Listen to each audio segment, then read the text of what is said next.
ఇక ప్రీనిప్టల్ అగ్రిమెంట్ అనేది అసలు ఈ మధ్య ఎవడో పెళ్ళిళ్ళు చేసుకోవడానికి రెడీ అవ్వట్లేదు.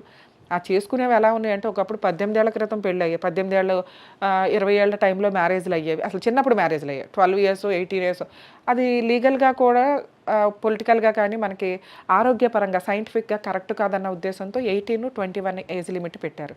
అంటే ఆ వ్యక్తి మహిళ 19లోకి రావాలి. జెంట్ 22లోకి రావాలి. 18, 19 అనగానే 18 ఇయర్స్, 21 ఇయర్స్ రాగానే పెళ్ళిళ్ళు అనుకుంటున్నారు. అట్లా కాదండి. కంప్లీట్ అవ్వాలి.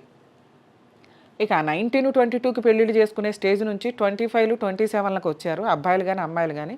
ఇప్పుడు కర్మ ఏంట్రా అంటే 30లు, 32లకి వచ్చి పెళ్ళిళ్ళు చేసుకుంటున్నారు. తీరా పెళ్ళిళ్ళై పిల్లలు పుట్టేసరికి వీళ్ళకి 40లు లేకపోతే పిల్లలు పుట్టకుండా ఐవీఎఫ్‌లు కోర్టుల చుట్టూ తిరుగుతున్న సందర్భాలు. సో, ఇవి కొంచెం ఆలోచించుకోండి. కరెక్ట్ ఏజ్‌లో పెళ్ళిళ్ళు చేసుకోవాలి.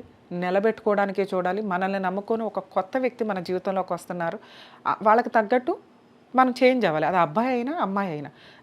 వాళ్ళని యాక్సెప్ట్ చేయడానికి 2 సైడ్‌ల కుటుంబ వ్యక్తులు సపోర్ట్‌గా ఉండాలి గానీ, ఈళ్ళ కూతురికి ఫేవర్‌గా వీళ్ళు, వాళ్ళ కొడుక్కి ఫేవర్‌గా వాళ్ళు చెప్పుకుంటే నాశనాలయ్యేది మీ పిల్లల జీవితాలు మాత్రమే.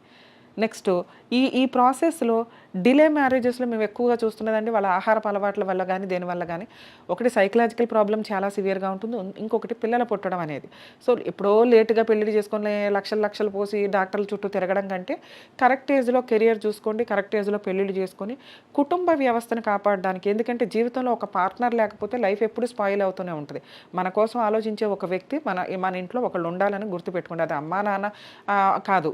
మన పార్ట్నర్, జీవిత పార్ట్నర్ అనేది కంటిన్యూ అవ్వడం. ఈ సృష్టి ఒకటి మనం ఎట్లా డెవలప్ చేసుకున్నప్పుడు దాన్ని ఫాలో అయితే బావుంటుంది. ఇక సహజీవనానికి సంబంధించి చాలా ఎక్కువగా మనం చూస్తున్నాం. మేము లివ్ ఇన్‌లో ఉన్నామండి, లివ్ ఇన్‌లో అని. కోర్టుల్లో సంవత్సరాల తరబడి కోర్టుల్లో కేసులు పెండింగ్ అయిపోవడం వల్ల మేబీ మనకి కామన్ కోడ్ వస్తే కనుక 3 ఇయర్స్‌లోనే ఏ కేస్ అన్నా క్లోజ్ అవ్వడానికి అవకాశం ఉంది. ఒకవేళ అలా వచ్చినప్పుడు కొంచెం త్వరగా మ్యారిటల్‌కి సంబంధించి కేసులకి సంబంధించి సొల్యూషన్స్ త్వరగా వస్తే సెకండ్ మ్యారేజ్‌లు చేసుకోవడానికి యూజ్ అవుతది. కేసుల్లో డైవర్స్ కేసు గెలిచిన తర్వాత కూడా మళ్ళీ అప్పీల్‌కి వెళ్ళి అక్కడ ఇంకో 5 ఏళ్ళు, 10 ఏళ్ళు ఉండడం వల్ల ఈ సెకండ్ మ్యారేజ్‌కి సంబంధించి ఒక క్వెషన్ మార్క్ లాగా అయిపోతుంది చాలామందికి.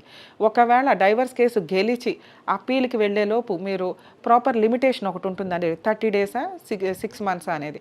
దీన్ని బట్టి మీరు చూసుకొని అక్కడి నుంచి నోటీస్ వచ్చేలోపు సెకండ్ మ్యారేజ్ చేసుకుంటే కనుక అది లీగల్‌గా వ్యాలిడ్. లిమిటేషన్ అయిన తర్వాత అండి నేను చెప్తున్నది.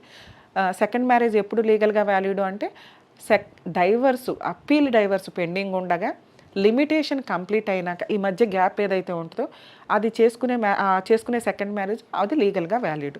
సో, వీటికి సంబంధించి కొంత అవేర్‌నెస్‌తో ఉండండి. కోర్టుల చుట్టూ తిరగకుండానే ప్రాబ్లమ్ సాల్వ్ చేసుకోవడానికి పెళ్ళిళ్ళు చేసుకునేది కోర్టుల చుట్టూ తిరగడానికి కాదు కదా! జీవితాలు నాశనం చేసుకోవడానికి కాదుగా. నిలబెట్టుకోవడానికి ఎంత ఛాన్స్ ఉంటదో